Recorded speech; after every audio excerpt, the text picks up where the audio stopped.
What's up, spectators? Welcome back to another episode of Ace Attorney Investigations. Last time we left off, we finally proved that Kay was in fact with Gumshoe in the hallway, which is why he was missing. And they were talking, and yeah, it was a very touching episode last time, so let's continue. Because I'm your friend Kay, that's why. Gummy! At long last, Detective Gumshoe, can you please tell me the whole truth now? Guess there's no beating you, huh, pal? Okay, I'll spill the goods. I'd been standing guard for a while. I was getting really hungry and that snack vending machine was taunting me. But all the cash you had on you was $5, and that wasn't enough to buy anything, right? After all, the cheapest item in that machine is a $6 pack of Swiss rolls.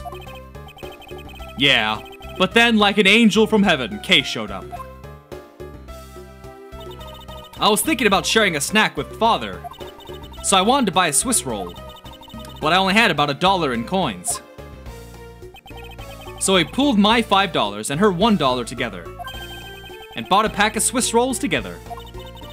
But I was worried about breaking one of my promises. So then Gummy said, Mr. Faraday's one scary guy when he gets mad. But don't worry, you won't get in trouble if I don't tell, right? Besides, you bought it with me. So you didn't really get it from me, you know? He told me it'd be okay. And he gave me a whole roll to save and give to Father. But who knew that Scruffy could be so considerate?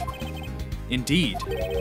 Detective, I take it that you then sat down on the bench and ate the rolls together. Yeah, we split the other roll and ate it right then. The sweet taste of that cake's chocolate. I'll never forget it as long as I live, pal. Anyway, Kay, I believe this also belongs to you. Oh, that's from the balloon I popped. It's bad manners to leave garbage lying around, Kay. I'm sorry. Well, I guess I can't blame you for not throwing this one piece away. It was sitting high up on a windowsill where you couldn't see it. So just this once I forgive you. But that balloon... I wanted to surprise Gummy a little, so I popped it on purpose. And because of me, Gummy dropped his half of the Swiss roll. Ah ha ha ha! Wow, you really got me there, pal. So I thought maybe I should give Gummy this other roll. And then, I saw you picking on Gummy, mister. So you kicked me, is that it? You sure are a feisty one. I'm really sorry, mister. It's alright, I'm perfectly unharmed. But about this Swiss roll, would it be alright with you if I held on to it until Detective Gumshoe is cleared of all charges and free to go? Yeah, sure. Just make sure you give it to Gummy afterwards, okay? Of course, I promise. Now then, I believe we have proven beyond the shadow of a doubt that Detective Gumshoe was in the hallway for the entire duration of his duty. Which undeniably proves that Detective Gumshoe could not have committed the double murders. Objection! Who the hell? Actually, it proves just the opposite, Edgeworth. You've just shown that Detective Gumshoe is the only one who could have committed the crime. What do you mean? It's quite rude to eavesdrop, Miss Yu.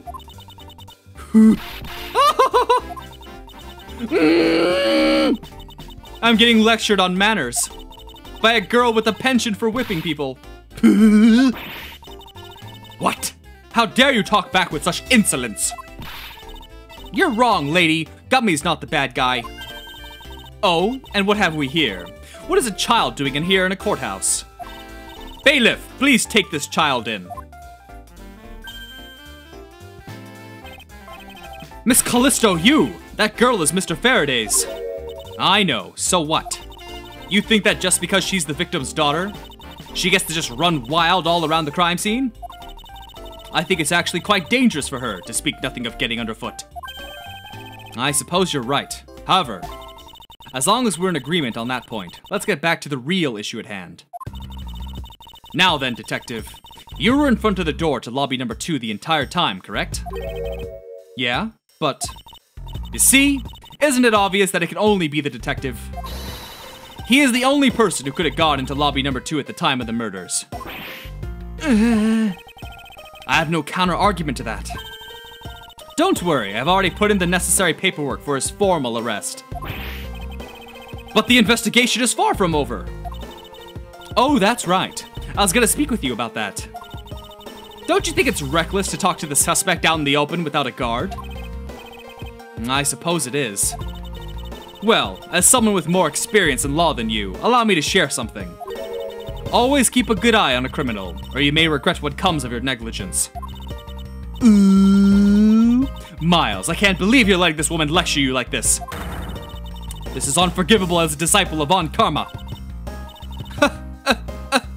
Down, Tigress. Now then, I'll be looking forward to the results of your investigation. So, we're back to square one.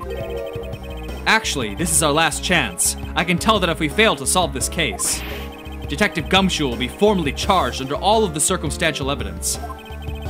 This investigation is not over yet. There's still one location we have yet to inspect. It's where Detective Bad and Miss Yu were at the time of the crime. Lobby number 1. Party number 1! Boo, ba, ba, ba. And these usually go in 3 parts, don't they? So this could be the last part. And if so, that means we're about to wrap up the 4th case! We're on a roll. A Swiss roll. Ooh.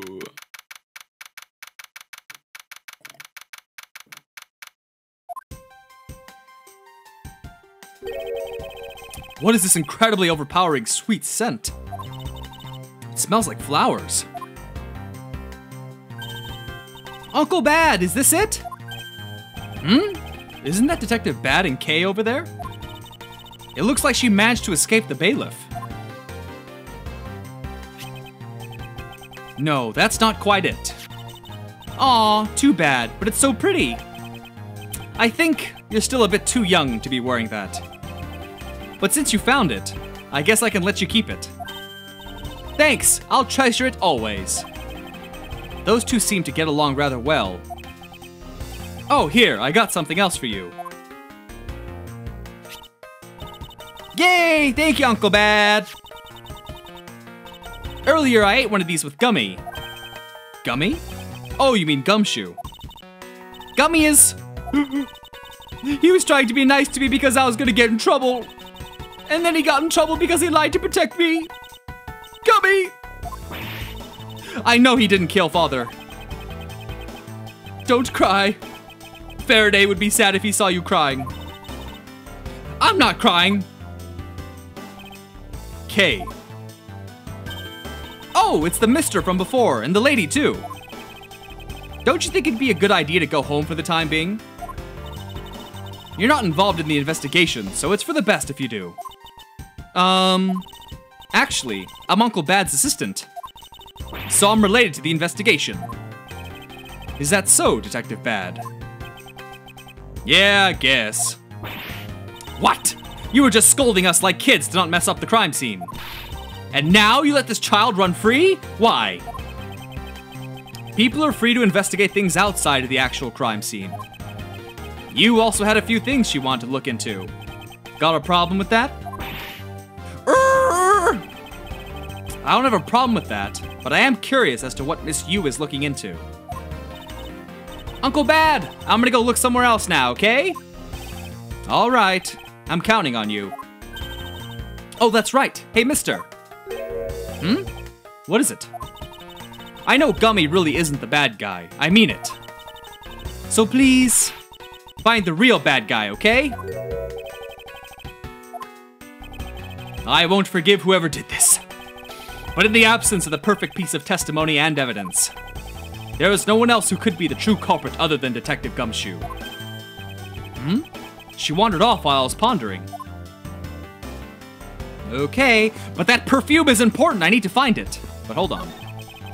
One of the windows in this lobby is open as well. The air conditioner is working just fine in this room. So why did they open it, I wonder? That's it? Okay. I'm trying to talk to... There we go. Detective Bad, what was Kay searching for? Nothing that concerns you, boy. Oh, and I suppose it has something to do with Kay? It does, because she's Faraday's daughter. Anyway, hurry up and get to the point. I don't have time to waste. It sounds like he'd rather be left alone. I have something I'd like to confirm with you once again. I don't have anything to say to you.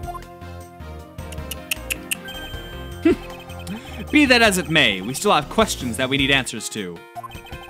Now then, first of all, what is the overpowering smell that is permeating this room? Upon entering this room, I thought I was going to suffocate. It's that ultra-strong perfume you wears. She spilled some of it.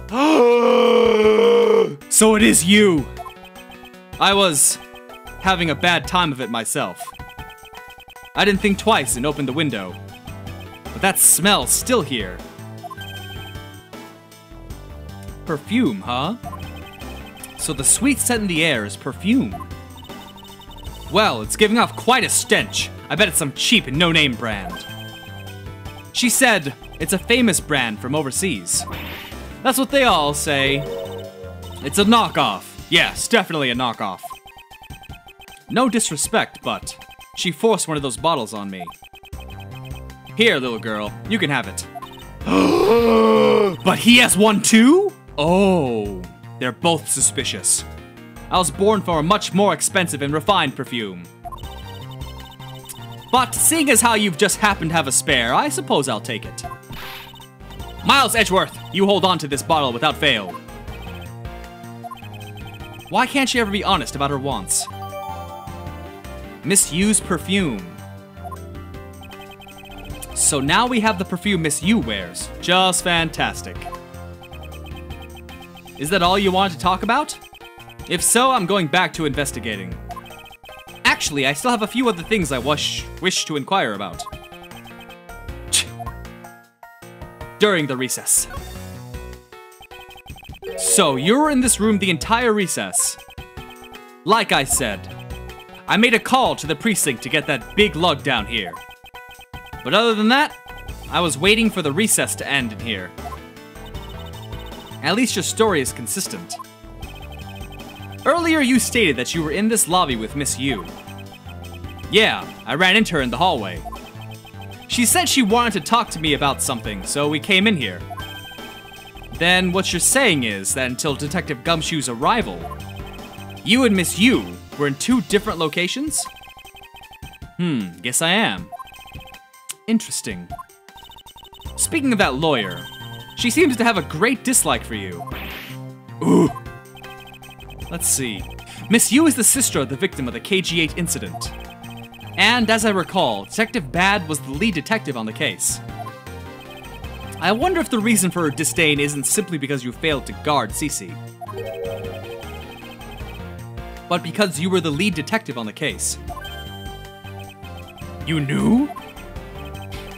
I also know that today's trial involving the Kodopian Embassy staff member is being referred to as the second KG-8 incident. Now then, Detective, I believe it's time you were honest with me and told me the truth behind your relationship with Miss Yu and Mr. Faraday. And the KG-8 incident. If you already know that much, I guess it'd be alright to tell you. Now then, I'd like to ask you a few questions about the KG-8 incident. It's not exactly a happy story. Other than the people who were directly involved, you two will be the first to hear what I'm about to tell. The honest truth behind the KG-8 incident. It's a lollipop the whole time? Who would have known? Faraday, you and I. As you already know, we three were involved with the KG-8 incident. Take two. Faraday and I, we were originally on the trail of a smuggling ring. You mean the smuggling case involving one of the Amano Group secretaries? That trial was just a front. A facade? Yeah, but the case became tainted. All because the witness who was going to testify about the Amano Group's ties to the smuggling ring CCU was killed. Then, what became of the secretary who was arrested? His name was Colin Deveray. To be honest, the guy didn't know a thing about the smuggling ring. But he confessed to knowing about it anyway. Deveray was probably being intimidated by the big boss man. Just another scapegoat. The boss man of the Amano group? He can't seriously mean Mr. Ernest Amano. That can't be right. It's probably just Detective Bad's personal hypothesis. What is he trying to do suspecting Mr. Amano being involved with smuggling? I suppose it would have been quite difficult to secure an acquittal after he confessed. But the man who killed CC, you, Manny Cochin, was a completely different person. But since he's already been acquitted once of her murder, Mr. Faraday, how could you have let him go? If I remember correctly, I heard that Mr. Faraday had an important piece of evidence stolen from him. That wasn't Faraday's fault. It was mine. I wasn't vigilant enough. Faraday, CC, I was supposed to protect them both. Miss Yu did mention that as well. About how Detective Bad was supposed to guard her sister. But even I, who was supposed to protect them, I fell into their trap. What kind of a trap? The holes in this jacket are a testament to that trap. You mean, you were fired upon? You were shot at that many times in one gunfight? No. Only about half of these are from that case. But the reason I continue to wear this jacket is to remind myself of the lessons I learned from the KG-8 incident. I see. I couldn't protect CCU, and the suspect was found not guilty. We had hit a brick wall, as far as the law was concerned. And that's when she came to the courtroom, the victim's sister. That's when I first met Callisto Yu. Relation to you. About when you first met Miss Yu. It was on the day of the verdict of the KG-8 incident was handed down, was it not? Yes. Faraday and I, we apologized to her from the bottom of our hearts. It was all we could do, but just saying you're sorry won't bring my sister back, she said. And then she gave me a hard slap across the face. Well, she certainly had a lot of self-control to stop at just a slap.